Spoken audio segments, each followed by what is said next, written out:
Howdy again everyone, I've been checking out lots of Fuji's medium format lenses recently. This time we're checking out a slightly more affordable, slightly smaller and more lightweight standard lens option. Well, affordable and lightweight by medium format standards, that is, the Fujifilm GF 63mm f2.8 RWR. Here in the UK it costs about £1,360, in the US it's about $1,500, so it's slightly cheaper than usual for medium format, but still a rather huge amount of money. Let's hope it's good. As usual, I'd like to thank Fuji UK for loaning me this lens for testing, although as usual this is a totally independent review. I obviously had to give it back afterwards, and they had absolutely no input into this video. 63mm on Fuji GFX medium format is the full frame equivalent of about 50mm, a classic 50 here, and at f2.8 on medium format it has the equivalent narrow depth of field of about f2.2. So that's a standard focal length here, neither wide angle nor telephoto, getting you a slightly broad image but with the ability to draw you into your subject quite nicely too, with somewhat out of focus backgrounds as well, if you're close enough to your subject, that is. It is a lens that could make itself incredibly useful on your camera. And what else is useful is that it's still nicely on the portable side for a medium format lens. I think it's Fuji's second smallest option here. It weighs a little under a pound or about 400 grams, so it's relatively lightweight too. It's even quite well weather sealed, including a weather sealing gasket at the rear. Towards the back we get one of Fuji's nice plastic aperture rings with positive clicks every third of an f-stop and a mechanism to lock you in either automatic or camera controlled mode. In front of that we get a thin rubberized manual focus ring. It's electronically coupled with the lens's focus motor, and while it turns very smoothly, the focus motor responds to being turned rather jerkily, in common with many Fuji lenses, unfortunately. Also, video makers should be aware that the lens displays rather strong focus breathing, zooming in and out rather as you change focus. The lens's autofocus system was perfectly accurate in my tests, although only averagely fast here. The motor emits a very quiet whirring sound, which may get picked up by the camera's microphone just slightly, but won't really be audible to anyone beyond that. The lens has a 62mm filter thread, and it comes with a smallish plastic lens hood. Overall, the build quality is just okay here. It doesn't feel like you're getting anything special for your $1,500, but it does work perfectly fine.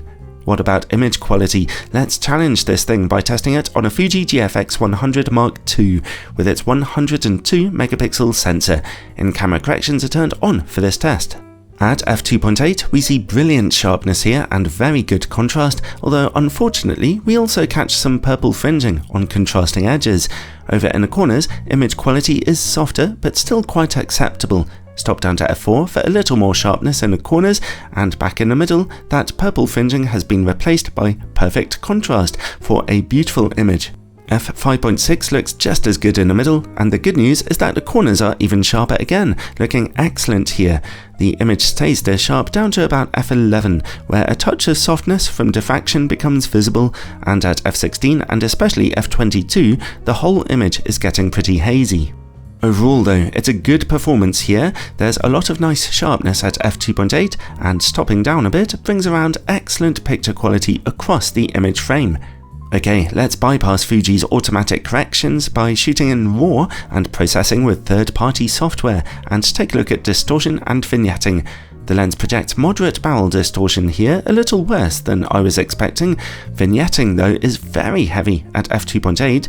Stop down to f4 or f5.6 for those corners to brighten up, but that's as bright as they get here really, so if you're shooting in RAW, be sure to get that problem corrected properly. The lens can focus as closely as about 50 cm to your subject, just an average performance there. At f2.8, close-up image quality is just a little softer than at normal distances, but still quite decent. Stop down to f4 to see perfection again. Next, work against bright lights. Quite a nice performance here. We are getting low flaring and high contrast, although a broad but fairly transparent flare can be seen when a bright light is directly in your image frame. While we are working in the dark, let's take a look for coma and sun stars. At f2.8 there's some blue tinged smearing on bright points of light in the corners of the image frame, but it's not strong. Stop down to f4 or especially f5.6 and it quickly goes away. Let's look for sun stars then. You need to stop down to f11 for some rather messy stars to begin to appear.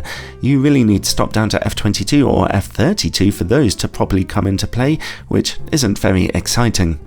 Next, Bokeh. The lens is able to get you nicely out of focus backgrounds without too much trouble here, and the good news is that they always look beautifully smooth with nice foregrounds also. And finally, related to Bokeh comes longitudinal chromatic aberration. At f2.8 we are seeing clear colour fringing on Bokeh highlights. Stop down to f4 and it's going away, but at f5.6 it's finally gone. Overall, well, I really liked this 63mm medium format lens. It's sharp, small and fun. It's a better optical performer than its 45mm brother too, in case you are wondering. Its biggest competitor, I suppose, has to be Fuji's GF 50mm f3.5 lens, which is considerably smaller and cheaper, which is also a nice lens and worth considering. Generally speaking, I'd go for this 63mm option instead, though if that's financially possible for you, it's still quite small, has slightly sharper image quality, and with a longer reach and brighter aperture will give you a much better emphasis on your subject. It's expensive for what you're getting here, but the Fuji GF 63mm f2.8 still comes recommended.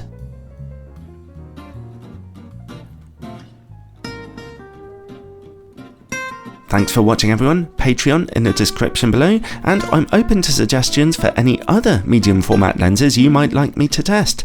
Take care everyone, and God bless.